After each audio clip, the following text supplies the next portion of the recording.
Alright, so we start off with some smoked paprika, a bit of powdered garlic. This is the Keg's Steakhouse chicken and ribs. I used my coffee grinder to bring it into a powder because we don't like the little flecks in there. Some fresh cracked ground pepper and some fresh salt. And I mix that all together into this here. I'm going to rub that on the chicken, and then we're going to wrap that in bacon. Alright, so made that. I've got my chicken here and my bacon here. So this is maple bacon. The original recipe that I had called for pouring some brown sugar on it. And I later found out that I did have brown sugar in the cabinet, but I didn't realize it at the time, so I figured I'd try it with maple bacon. So what I'm going to do, I just use some parchment paper just so I got somewhere to put my chicken. So I'm going to rub it on the chicken.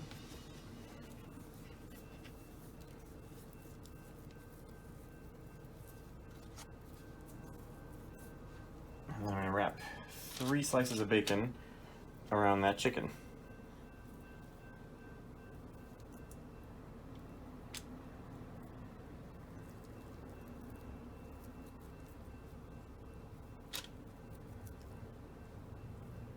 Alright, and then after this I'm going to throw this here in the slow cooker, like that, and I'm going to do the same to the rest of these, and then sprinkle whatever left of the seasoning I have on top of that. And that's going to go in the slow cooker for 3 hours, and that's what I'm going to do with the rest of this.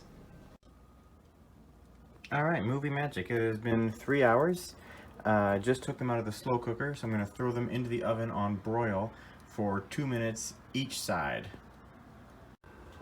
Alright, so we've taken it out of the oven, broiled on both sides like I said, so just to crispify the outside of the bacon there, and just some mixed frozen veggies there with broccoli, cauliflower, and carrots as a side dish, and we're going to dig into this now.